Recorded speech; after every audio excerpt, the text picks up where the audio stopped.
Well, creating an environment and following up with guests really is one of the top systems I would work on. If I was stepping into a new church, becoming a new pastor, coming into a new church as a consultant to say, hey, help us reach people, help us reach younger people, help us grow the church, expand the kingdom, one of the first things I would look at is creating an environment that's friendly to guests and a follow up system that helps people get connected. No matter the style of church, no matter where the church is, I think this is a huge opportunity.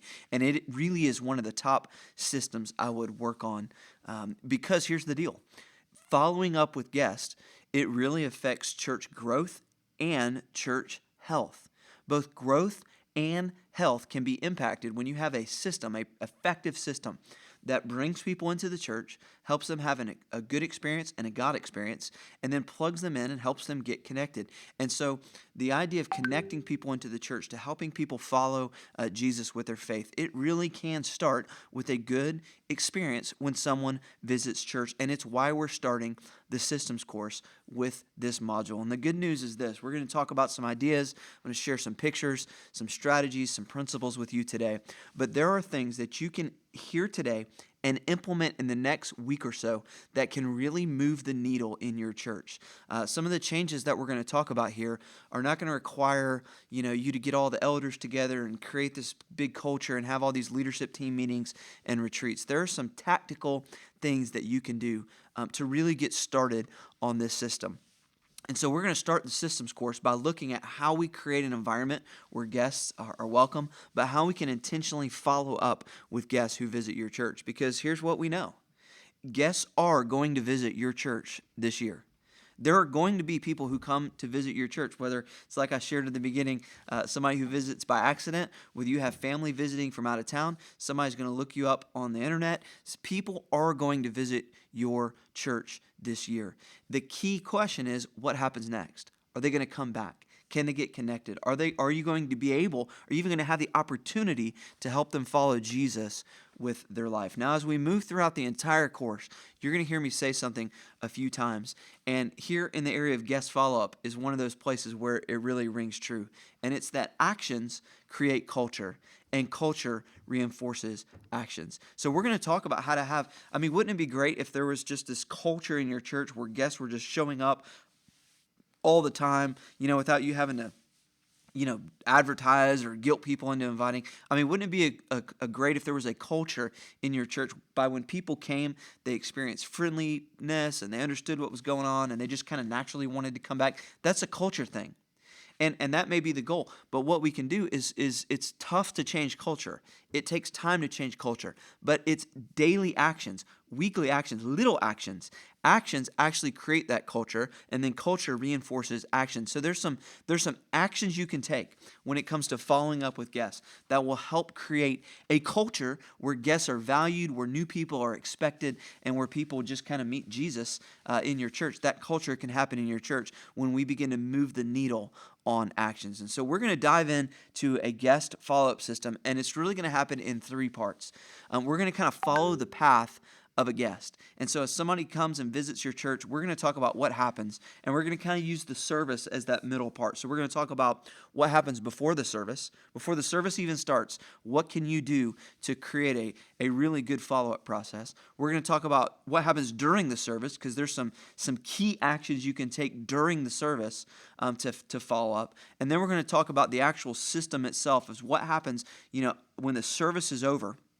What happens next that that enables that guest to come back and potentially become a regular attender? So we're going to start by talking about what happens before the service. Before a church service even starts, there are some things that you can do to ensure that a guest is going to have a great experience and that follow-up system is going to work really well. So let's talk about what happens in your church before the service. One of the first places to look at is your website. And I know we're going back, we're reaching back. We're going, hey, I thought we were going to talk about guests and what happens next. But we've got to go back to the beginning, and we've got to look at your church website. Your web follow-up with guests actually begins before they even visit and before they even step foot on your property with your website. Tom Rader said this. He says he did a survey and did a kind of an informal study, And he said this on his blog: most of the church guests went to the church website before they attended a worship service. Even if they attended the service after visiting a bad website, they attended with a prejudicial perspective. The two indispensable items wanted on a website are an address and a times of service. It's just that basic. So what's he saying? He's saying, hey, the website really matters. The experience that guests are going to have with your church doesn't begin when they drive on the parking lot. The sermon no longer begins on the parking lot. It begins on your website. And so we've got to do what Tom Rainer said. We've got to give people an experience on the website that makes sense. And so this is a fundamental shift for some of you, and it's a no-brainer for others of you. But your church website is primarily for new people. Like your church website, when people type in the name of your church, whether they type it into Google and it comes up, or whether they type it in directly, whether they're searching for it, your website should primarily be aimed at new people. And think about this. This is so important because there are dozens of ways for church members to get information. If somebody's a member, somebody's a regular attender, there's a lot of ways they can find out information about your church. I mean, they can ask somebody. They can, they can read a bulletin. They may get an email. There's all kinds of ways. There may be a Facebook group or a page. There may be 6 or 7 ways for people in your church to get information, for your regular attenders to get information. But new people who are thinking about visiting your church, they don't know the pastor. They don't know a lot of the people. They're not reading the bulletin. They're not getting the emails. Your website is a primary method for communicating with new people, and that's why your website should be aimed at new people. Now, I know a lot of times we talk with churches about their website, and we'll say, who's the primary audience of your website? And they'll say, well, it's both. We want to have something that reaches the community, explains the church, gives the information, but we also want it to be a place where our church people go and get all this information. And let me just tell you, if your answer is who's your primary audience, and you say 2 things, it's very, very, very difficult. I think you just have to choose. And with your website, I would choose to skew it on purpose toward reaching new people, primarily because other members of your church and regular attenders, they can get information other places. Your website may be a place, but there's lots of places they get information. But for brand new people in your community, I would aim, if I was starting a brand new church from scratch, if I was coming into your church and saying, hey, how do we kick this thing into gear? I would say, hey, listen, your website needs to primarily be all about attracting new people to the church. So I'm going to give you a good example. I'll give you some principles and some questions, but let me give you a good example. This is New Spring Church in Anderson, South Carolina. This is their website, newspring.cc. I went in and I typed in, find a location, and this is one of their locations, kind of their main location in Anderson, South Carolina. And I love this right here on their page. They've got the address, service times. I love that they have a contact information, a phone number, an email address. You can get directions. Here's a map.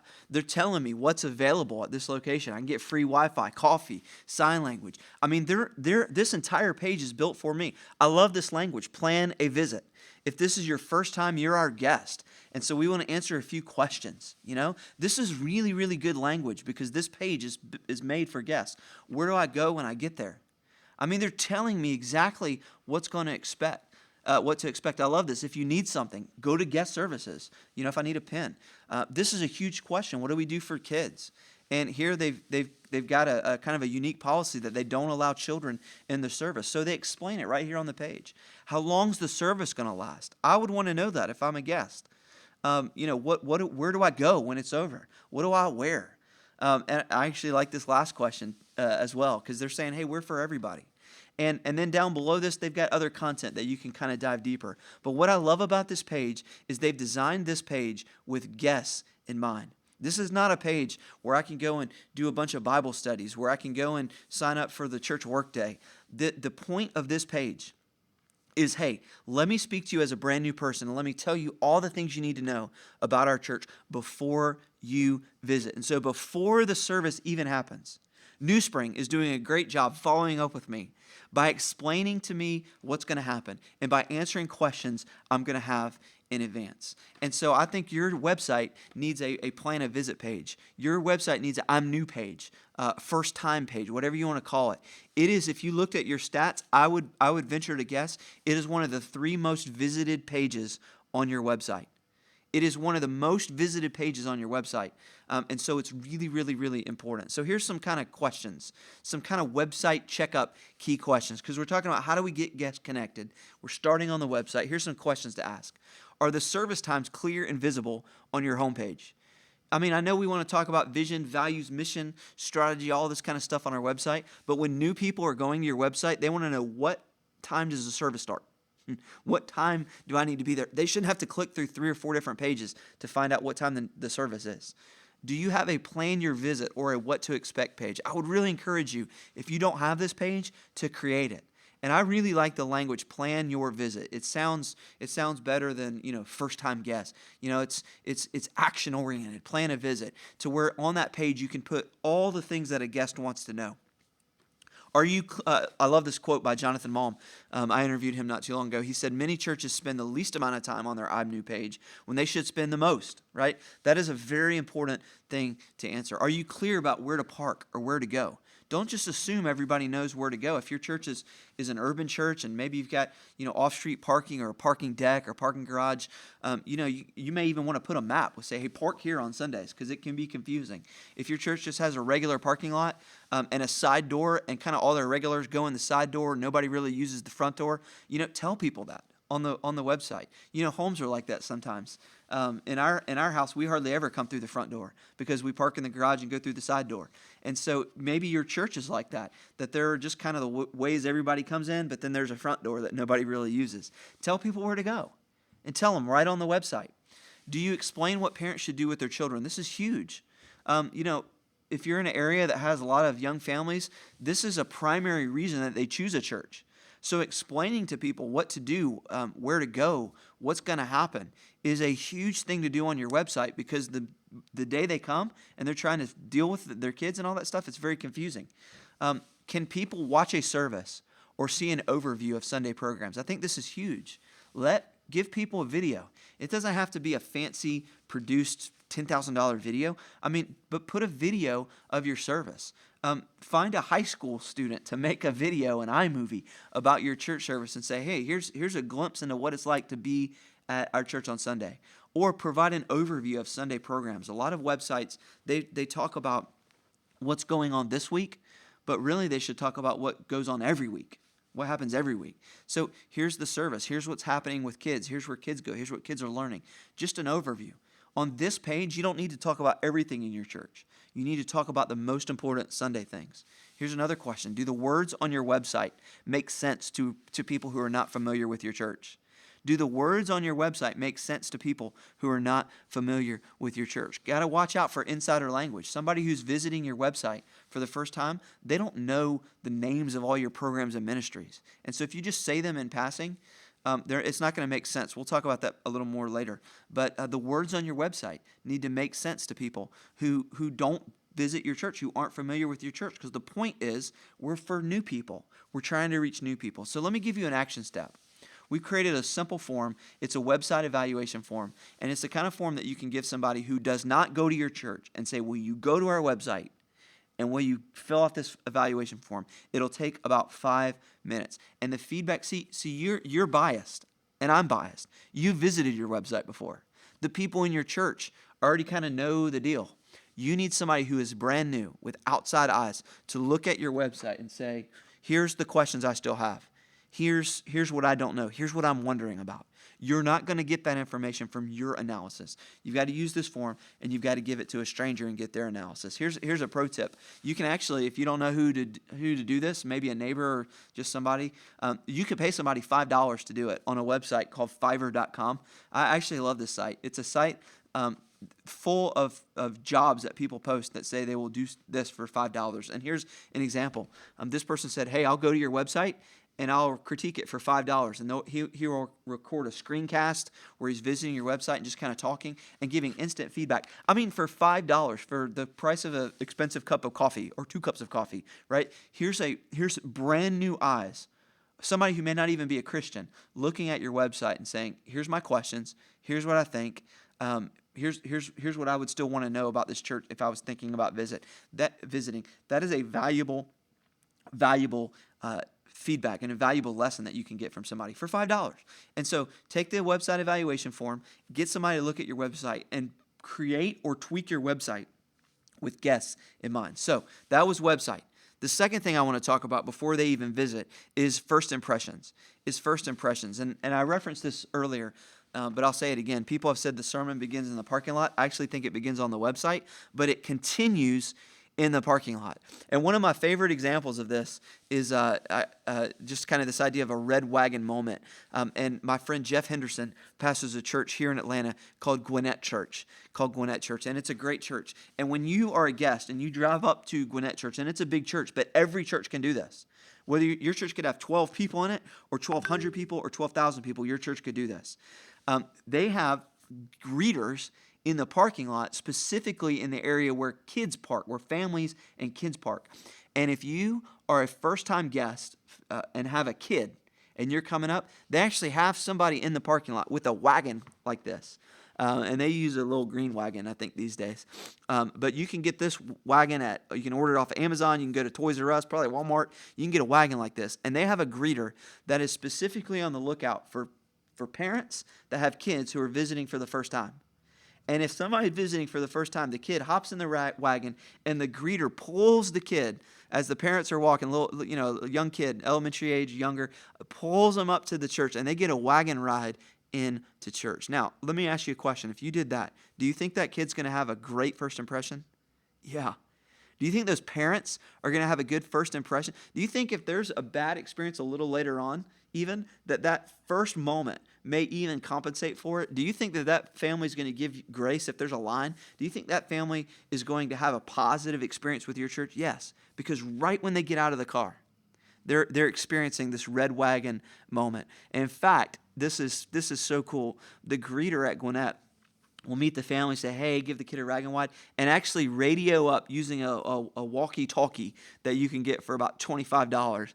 Radio ahead up to the lobby and say the name. We've got a new family coming, and here's their names. So when the kid gets up to the door and the family gets up to the door, the next wave of greeters can greet them by name. And what an amazing first impression. Now, here's one thing I love about this. This is an incredible place for teenagers to serve. We're always trying to get young people involved in the church. Your entire parking team could be teenagers. And yes, they absolutely have the skill. And yes, they'll absolutely do a good job. And yes, they'll absolutely buy into the vision. And so you can deploy teenagers in your parking lot to create these red wagon moments for guests. Now, even if you don't do this, having somebody out there directing people, waving at people is a great thing to do. So if you don't have a parking team, you could start a parking team, and that would be an incredible first impression. But it continues as they go from the parking lot and they come up to the door. The next thing they encounter, we're following the path of a guest. They visited your website, they've driven into your parking lot. Now they approach the door. And one of the things that I love about Passion City Church in Atlanta, here's their building as you kind of approach the door. They actually call all of their volunteers door holders. I love it. They just call them all door holders.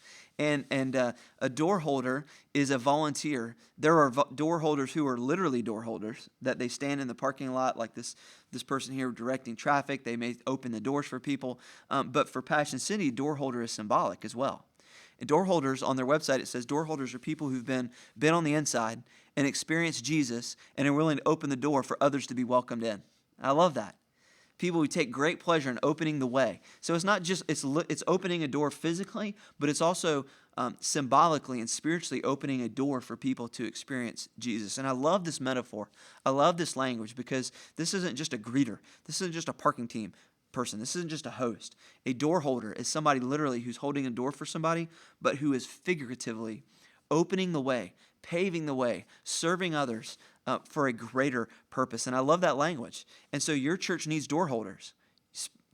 Symbolically, you need people who are willing to serve at this level, but you also need somebody to open the door. When somebody walks into your church for the first time, there should be somebody there, a friendly person, a person with a smile on their face, to welcome people and say, we're glad you're here, to put people there who are smiling, who are friendly, who represent your community. to put the right people there. This is huge to make a great first impression on people, because their impressions of your church are being formed at this moment. How effective your follow-up process is going to be, which we're going to talk about in a little bit, is being formed right now as they get out of their car, as they begin to walk into your church, as they begin to find their seat.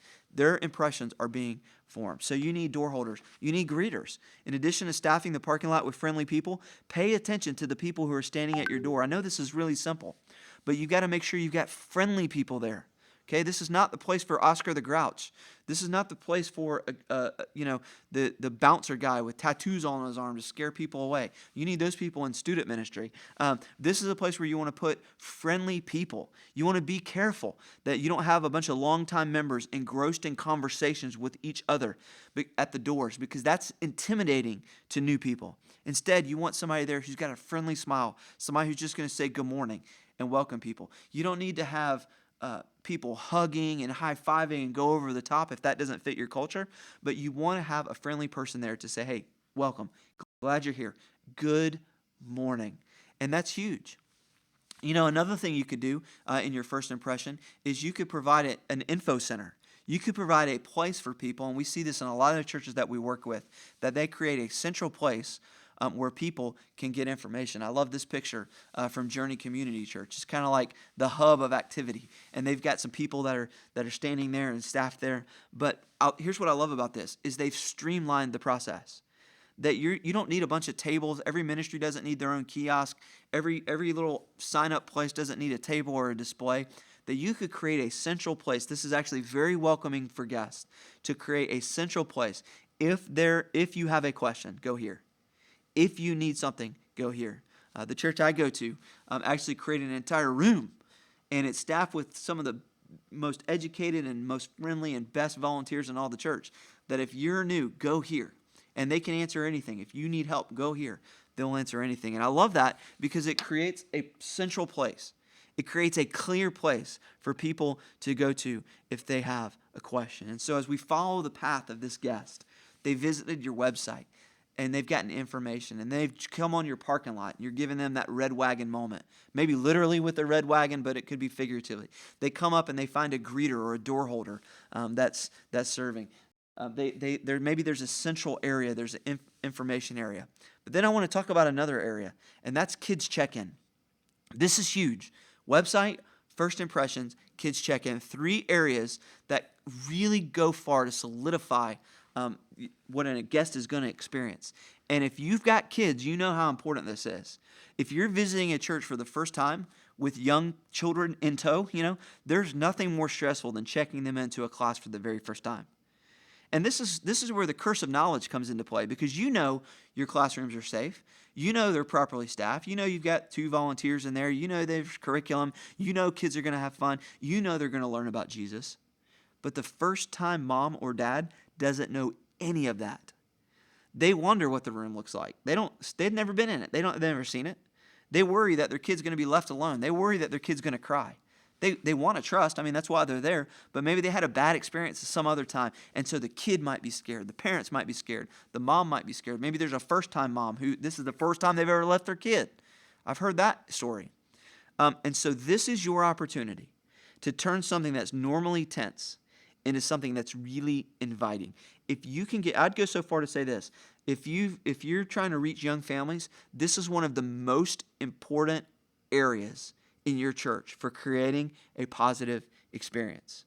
You can turn something that's normally tense into something that's inviting. You've had the chance to redeem a moment that is confusing and chaotic and literally help people see your mission and vision in action. And so Kids Check-In is great. It is your number one opportunity to make a first impression with parents. And so here's a few examples of just some things I like. I love this. This is very simple. This is some painting on a wall. You could do this yourself. There's a computer there. You could staff this with a friendly person, and this is a kids check-in area. Here's kind of a more elaborate one. I love this. If you can theme it out, if you can kind of build it out and make it fun and make it inviting, there's a reason that places that excel with kids theme things out a certain way. So this is where you can learn. This is where your church absolutely can learn from Disney World or from Chuck E. Cheese or from any place that specializes in making kids welcome. Why would we not do that? Why would we not want to go to environments in the world and say, hey, if they do a good job making kids feel welcome, if they do a good job making parents feel at peace, why would we as a church not want to learn from that? I know your church isn't Disney World. You're not all about entertainment. But why would we not want to learn best practices from those who do it well? And so let's create environments, particularly at Kids Check-In, that are fun and that are friendly, that are streamlined, that are well organized, that really communicate our purpose and mission, because what we're doing is more important than Disney World. What you're doing is more important than Chuck E. Cheese. And so this doesn't have to be expensive. Here's a portable church. This is a portable church. This church doesn't even have a building, and they've created a sign, and they've created a kiosk, and they've putting people there in order to streamline this, in order to make it go smoothly. And no matter what size your church is, there are improvements that you can make. Can you speed it up? Can you make it more friendly? Can you answer more questions? Can you make it more personal? If you're all technologically savvy and you've got computers and people never have to talk to anybody, there's ways that you can improve it by making it personal. If you're personal one-on-one and it takes forever, there's ways that you can improve it by making it more technical. We can do better in these areas, and so we should constantly be improving. So here's some things to consider, some questions to consider. Do you have a designated place for first-time guests? When you have kids and families that come for the first time, you need more information from them, right? So is there a designated volunteer or a designated place for first-time guests? Do you have really big signs everywhere so people know where to go? This is really, really detailed and kind of like minute, but maybe it's a pet peeve even. But your signs need to be above eye level. If all your signs are on tables, nobody can see them. If one person is standing in front of them, it's blocking it. So raise your signs high. They need to be above eye level for the tallest person in the room, and they need to be really, really, really big. And so first-time guests, first-time parents, they have no idea where to go. So put arrows. Put big signs up with arrows high above people's heads. Is your check-in area staffed with friendly people gifted in customer service? You don't think about these things being customer service, but they're really like customer service. And so you want to put friendly. There may be people in your church that have jobs doing this, and they're naturally gifted. Their spiritual gift is hospitality, or they work in customer service. Why in the world would we not want to leverage their skills and talents and training? They've been trained by somebody else to leverage that in your church to help people feel welcome, particularly families. Is your check-in area organized and clutter-free? I went to a church not too long ago to do an evaluation of their Sunday morning experience, and they just had junk everywhere. And maybe it was important, maybe it wasn't, I don't know. But it didn't look organized, and disorganization communicates we don't care. That may not be the case. That may not even be true, but that's what it communicates. So get rid of the clutter, streamline everything. Are you asking for unnecessary information on forms? This is huge. I was talking to a friend of mine the other day and said they went and played at a church, and their form had like all these options for marital status. Like you would think marital status, single, married. But this particular church, it had single, married, widowed, divorced twice. It was like more than 10 options, he said, for marital status. And, I was like, I don't know what the church needs to know all that. It seems like it's Big Brother looking in on that. But on your forms, where particularly parents who visit for the first time and have to fill out a form, only get the necessary information. If you're not going to mail them anything, you don't really need their address. Are you going to do anything with their birthdays? Do you need that at the point of check-in?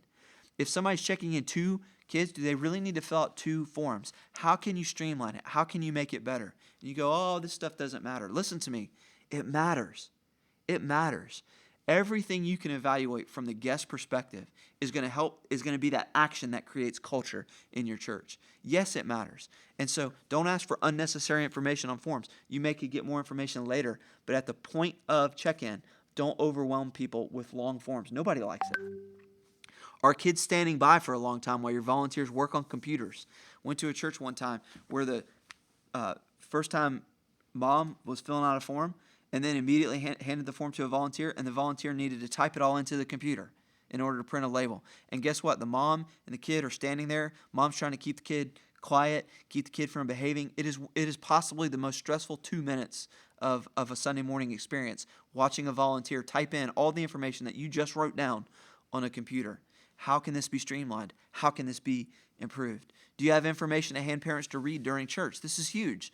I've worked with a church, and when somebody visits for the first time, they say, listen, I know you've got a lot of questions. Here, read this. The pastor won't even mind. Read this during the sermon. The pastor won't even mind. And they handed this first-time family just a little bit of information. Here's what your kid's going to learn today. Here's some of kind of our most important policies and procedures. That provides peace. It provides peace. Here's some information. Take a look at this when you're ready. It's really easy to make these first impressions if you're intentional. Are you set up to give tours if people look like they need them? This is huge. This is some next level training right here. But some of your volunteers need to know this, to be able to say, if there's a mom who's really nervous, hey, would you like to come have a tour? Put on a lanyard that says, backstage pass, and literally walk them around and show them what's happening. Show them the environments. Let them see what's going on. Give tours to people if they need them. Are your pickup procedures simple and clear? This is very important. One of the things that your parents need to know when they drop off kids for the first time is where to pick them up and how it's going to work. You can solve confusion on the back end by providing clarity on the front end. And so all of these questions, it really is about preparing for a guest, because effective follow-up actually begins with preparing for a guest. Now, in the second video, in the second training, we're going to talk about the church service, and we're going to talk about how to create, that's what somebody experienced before the service. Now, how do we make them have a good experience during the service? So that's what we're going to talk about in the next training.